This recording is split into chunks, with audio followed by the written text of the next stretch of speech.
إن الحمد لله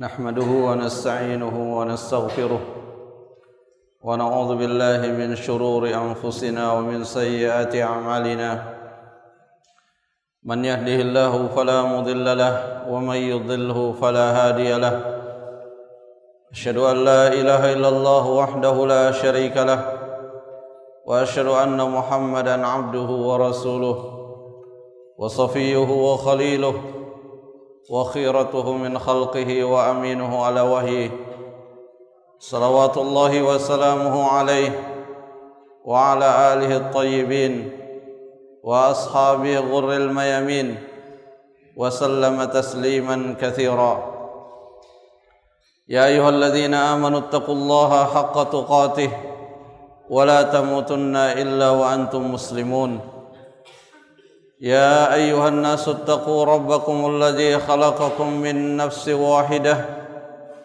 وخلق منها زوجها وبث منهما رجالا كثيرا ونساء واتقوا الله الذي تساءلون به والأرحام إن الله كان عليكم رقيبا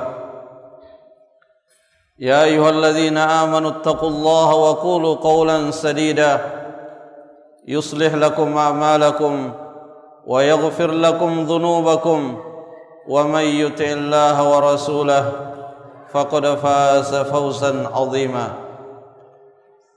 أما بعد فإن خير الكلام كلام الله وخير الهدى هدى محمد صلى الله عليه وسلم وشر الأمور محدثاتها فإن كل بدعة ضلالة Ma'asyiral muslimin, jamaah salat Jumat rahimani wa rahimakumullah.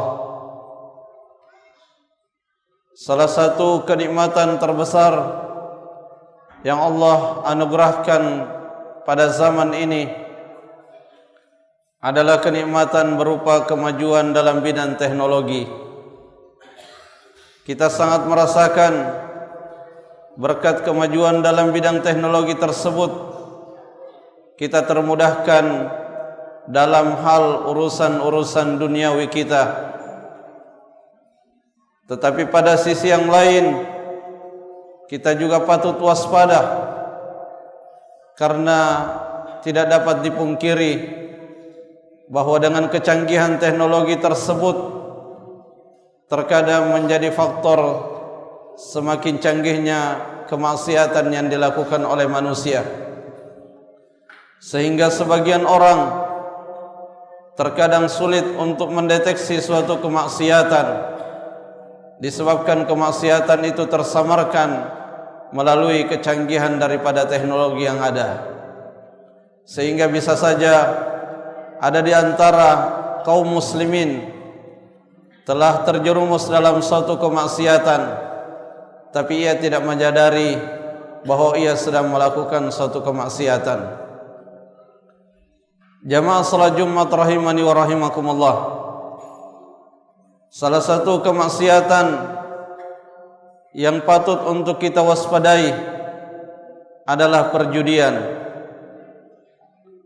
Dengan kecanggihan teknologi yang ada, perjudian itu dapat dikemas dengan kemasan-kemasan yang bisa menyamarkannya, sehingga jika dilihat hanya secara sekilas seseorang bisa saja tidak mengenali bahwa yang dia lakukan itu adalah perjudian. Bisa karena namanya yang seolah itu adalah sesuatu yang mubah dan halal, tetapi hakikat dan substansinya adalah perjudian.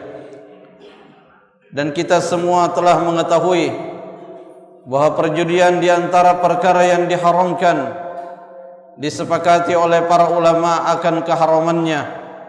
Bahkan ia termasuk dalam deretan perkara-perkara haram yang diistilahkan oleh para ulama ma'lumun minad dini bid darurah, suatu perkara agama yang jika seorang muslim mengetahui perkara tersebut secara otomatis tanpa dia perlu mempelajarinya secara mendalam. Sebagaimana kita mengetahui haramnya memakan babi, haramnya minum minuman keras. Dan kalau kita melihat pada ayat-ayat Al-Quran yang berbicara tentang perjudian, maka kita juga akan mendapati Allah Subhanahu wa ta'ala memberikan label yang sangat buruk kepada perjudian tersebut dan tentunya kepada orang yang melakukannya. Di dalam Al-Quran Allah mengatakan bahwa perjudian itu adalah rijsum min amalis syaitan. Dia merupakan perbuatan yang sangat kotor dan bagian daripada amalan-amalan syaitan. Kemudian Allah Subhanahu wa ta'ala juga menyebutkan akibat buruk yang ditimbulkan ketika seseorang terjerumus di dalam perjudian tersebut. Allah berfirman, innama yuridu syaitanu an yuqi'a bainakumul adawata wal baghdha'a fil khamri wal maisir wa yasuddakum an dzikrillahi wa anis salah fahal antum muntahun. Sesungguhnya syaitan menargetkan bagi kita segenap kaum muslimin melalui perjudian dan minum-minuman keras agar tumbuh di dalam diri kaum muslimin permusuhan dan saling membenci. Kemudian berlanjut kepada hal yang lebih berat, yaitu terpalingnya seseorang dari mengingat Allah dan dari melaksanakan ibadah salat. Ini tentu merupakan keburukan yang sangat membahayakan bagi kita semua. Ketika permusuhan terjadi di antara kaum muslimin, kemudian di waktu yang sama mereka juga telah melalaikan salah satu kewajiban terbesarnya, yaitu salat, maka ini akan menjadi faktor tumbuh suburnya keburukan-keburukan yang lain. Jamaah salat Jumat rahimani wa rahimakumullah. Oleh sebab itu penting bagi kita semua untuk memiliki kewaspadaan dan mengetahui hakikat daripada perjudian itu. Di dalam penjelasan Al-Imam Al-Mawardi rahimahullah, salah seorang ahli fikih dari mazhab Syafi'i, beliau menjelaskan bahwa hakikat daripada perjudian adalah segala sesuatu yang jika engkau memasukinya, maka engkau berada di antara dua kemungkinan. Kemungkinan pertama, uang yang engkau berikan akan hilang disebabkan engkau kalah, atau uang yang engkau berikan akan bertambah berlipat-lipat disebabkan engkau menang. Ini adalah salah satu acuan yang bisa menjadi rujukan kita di dalam menilai suatu permainan atau suatu akad jual beli atau istilah apapun yang digunakan, baik itu yang namanya investasi ataupun trading atau istilah-istilah yang lain yang kedengarannya enak di telinga kita, tetapi sesungguhnya di dalamnya tersembunyi suatu hal yang sangat buruk, yaitu perjudian. Dalam hal yang paling sederhana, ketika seorang anak yang masih berada di bangku sekolah dasar, dia menyerahkan uang jajannya 1.000 rupiah untuk mendapatkan 1 biji koin. Kemudian koin itu dia masukkan, tetapi dia tidak mendapatkan apa-apa kecuali hanya peluang untuk mendapatkan 1 boneka atau uang 1.000-nya akan hilang.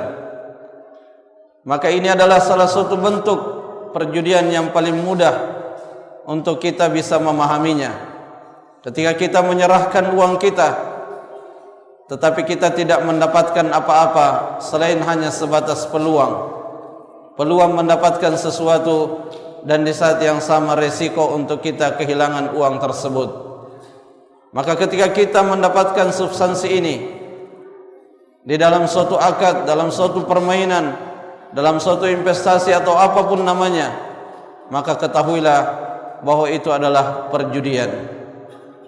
Dan kita dituntut untuk sangat waspada, karena perjudian pada zaman ini dengan kecanggihan teknologi yang ada, kita tidak perlu pergi ke tempat yang jauh, ke tempat yang terpencil dan tersembunyi, atau mungkin mendatangi suatu tempat dalam keadaan khawatir diketahui oleh banyak orang, karena seseorang bisa berjudi dengan apa yang ada di genggaman tangannya melalui handphone yang ada di tangannya.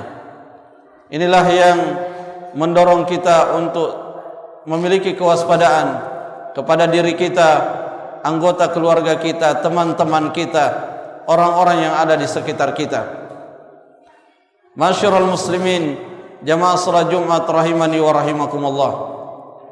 Ketika seseorang telah terjerumus di dalam perjudian, maka apapun keadaannya, ia pasti merugi dunia dan akhirat.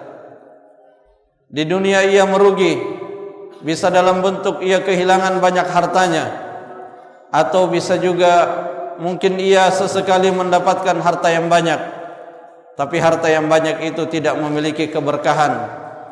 Dan bagi seorang muslim, tidak ada guna harta yang banyak ketika dia hilang dari keberkahan, karena harta sesungguhnya bagi seorang muslim adalah wasilah di dalam menjalankan suatu ketaatan. Ketika harta hampa dari keberkahan, maka harta tersebut justru akan menjadi wasilah di dalam mewujudkan keburukan-keburukan, sehingga tidak ada sedikit pun hal yang logis bagi seorang muslim untuk melakukan yang namanya perjudian. Dan disinilah pentingnya bagi kita semua untuk benar-benar memperhatikan melalui jalan apa kita mencari nafkah, melalui jalan apa kita mencari rezeki.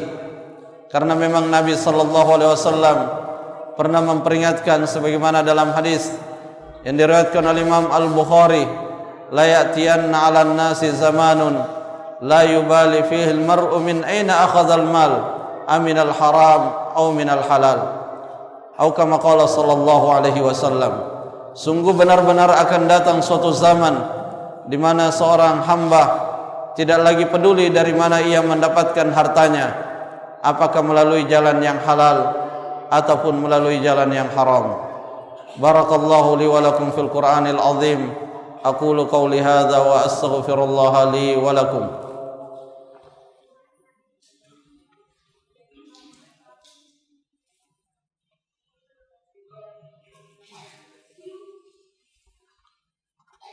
Alhamdulillahilladzi arsala rasulahu bil huda wa dinil haq liyudhhirahu 'alad dini kullih wa kafa billahi shahida. Asyhadu an la ilaha illallah wahdahu la syarika lah wa asyhadu anna Muhammadan 'abduhu wa rasuluh. Ballagha ar-risalah wa adda al-amanah wa nasaha al-ummah wa jahada fillahi haqqa jihad hatta taraka ummatahu 'ala al-mahajjatil bayda lailuha kanahariha la yazighu anha illa halik. Amma ba'd, ibadallah, ittaqullaha haqqa taqwa wastamsiku bil urwatil wuthqa wahdharu sakhatal jabbar fa inna ajsadakum 'alan nari la taqwa.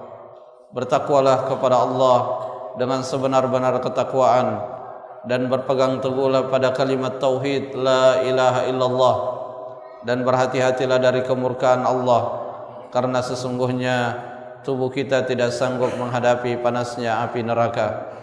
Allahumma salli ala Muhammad wa ala ali Muhammad kama sallaita ala Ibrahim wa ala ali Ibrahim fil alamin innaka Hamidum Majid. Allahumma ighfir lil muslimina wal muslimat wal mu'minina wal mu'minat al ahya'i minhum wal amwat innaka sami'un qaribun mujibud da'wat ya qadiyal hajat. Allahumma izzal islam wal muslimin. Allahumma aminna fi awtanina wa asli ahwalana wa ahwalal muslimin wa waffiq ulata umurina bima tuhibbuhu wa tardah warzuqhumul bitanata as-salihah. Allahumma ansur ikhwanana al-muslimin al-madlumin al-mustad'afin fi Filistin wa fi kulli makan. Allahumma inna na'udzu bika minan nusyrika bika syai'an na'lamu wa nastaghfiruka lima la na'lam. Allahumma ati nufusana taqwaha zakkiha anta khairu man zakkaha anta waliyuha wa maulaha. Rabbana atina fid dunya hasanah wa fil akhirati hasanah wa qina adzaban nar. Wa sallallahu ala nabiyyina Muhammadin wa ala alihi wa sahbihi wa sallim. Subhana rabbika rabbil izzati amma yasifun. Wassalamun alal mursalin. Walhamdulillahi rabbil alamin. Aqimus salat.